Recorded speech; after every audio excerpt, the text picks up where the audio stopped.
We come to you from inside the Troy softball complex here on campus. I'm Barry McKnight. Eric Newell, first year softball coach for the Trojans. As we record this, you began practice for the season last Saturday. Gotta be exciting, huh? Yeah, of course. This is the time of year that we get excited about, and we know that a lot of things are happening right around the corner, including warmer weather. So we're excited about all those things and the start of the season for sure. Let's catch us up on a few things before we talk specifics here. You got here, took the job, had such a really, really good run at your previous stop.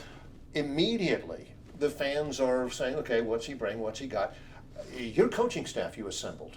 Yeah. Really, really strong, Coach. Yeah, I mean, we feel real good about it and you know, excited about Coach Shelnut, what she brings to the table. A young and up-and-coming coach, obviously played at Florida State, won a national championship at Florida State. So we like the connectivity that she brings to the table, being a former player, just 2 years removed from playing. And then Coach Decker, with nearly 10 years of Division I coaching experience, has, you know, one of his claims to fame is beating Auburn in a regional and doing the pitch calling in that game. So, and he's someone that I had known before I got here, and excited to bring him on staff. When you look for your coaching staff, with the qualities you look, the qualities that set them apart for you, is it an extension of logic to think that that's what you're looking for whenever you're acquiring talent into the program as well, the players you want? That's very well said. I mean, just like you'd recruit a player, you recruit a coach, and certainly try to recruit the best coaches possible. And honestly, if I'm being perfectly honest, a lot of prayer went involved, and it was just like, because I wanted the right people in this program, and that mentoring these young young ladies, and putting our best foot forward, because certainly from a culture perspective, recruiting players and recruiting coaches is something that I take very serious from a culture perspective. Let's talk a little bit more about culture. That's a buzzword now among coaches. A lot of people can say it. It's difficult to achieve. What do you see in terms of culture? What do you want? Well, you know, a common question that we get is, hey, you know, how do I get recruited to play at such and such school? And I always answer it three different ways. Obviously, you got to be able to play. You got to be able to hear. You got to be able to play in the Sun Belt. We want you to you got to be a high level player. Secondly, academically, we'd love to have a strong academic player as well as a great player. And then last, and maybe equally as important, what kind of character do they have? What kind of integrity do they have? What kind of person are they on and off the field? So if they check those three boxes, that's certainly something that catches our eye. But at the end of the day, you got to be able to play in Sun Belt. With the team from last year, it was 31-21 team last year, 15-12 in the league. It doesn't strike us as a major rebuild at all. What do you see? What do you anticipate from this team you're practicing with right now? No, I agree with you completely. And Brent in the interview process was pretty transparent about that. He goes, man, I don't feel like this is a rebuild. I feel like this is, you know, just getting some leadership in here and kind of running with it. You've got borderline All-American Leanna Johnson in the circle, and one of my first questions was like, Leanna will be there, right, when I get there. You've got Kelly Horn, who has been in some national rankings here recently as a top 100 player in the United States in Division I softball, and Jade Sinis, the center fielder, is just a really nice player. But I think there were some needs that needed to be addressed. Leanna's going to be gone soon, and certainly I think two teams know Leanna. They know what she brings to the table, and so just getting some depth pitching-wise, getting a little bit more speed, and you alluded to earlier, I like to play an aggressive style, and so adding to the strengths that they already had and trying to address some of the issues, and obviously though with the new coaching staff, there's new ideas and new techniques, and just working through that has maybe been the most difficult thing. It's not something, you know, now that practice has begun, getting ready for the season, it's not something that all of a sudden you're throwing them out there, seeing what you've worked with them, you know them. What is the most important thing? What are the most important things that you need to stress or establish or answer early in preparation for this season?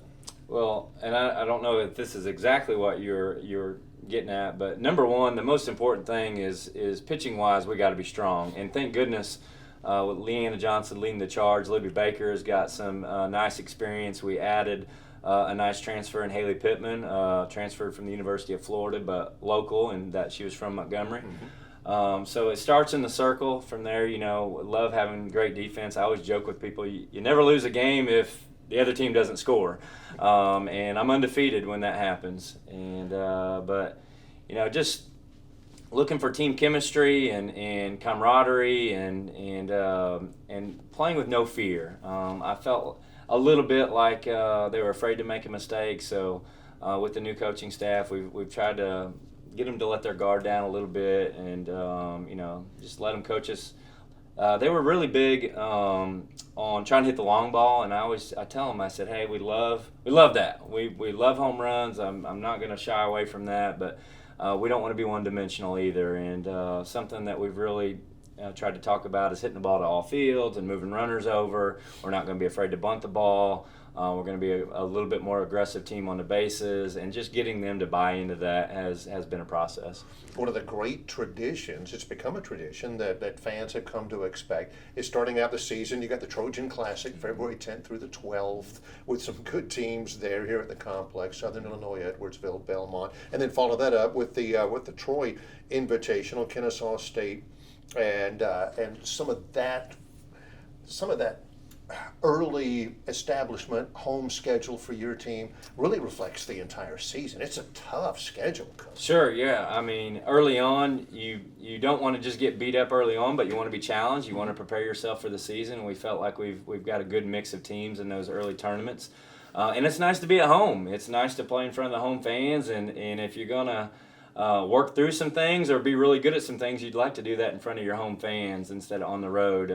And then, as you alluded to, you got the powerful Sun Belt Conference, but got some big midweek games. We've got Auburn here at home and on the road. We've got Georgia Tech at home. And so a strong schedule, but you've got to play a strong schedule to give yourself a chance in the Sun Belt. Here we are in the Troy softball complex. Just through the window right there, we see the Dodd complex over there and everything.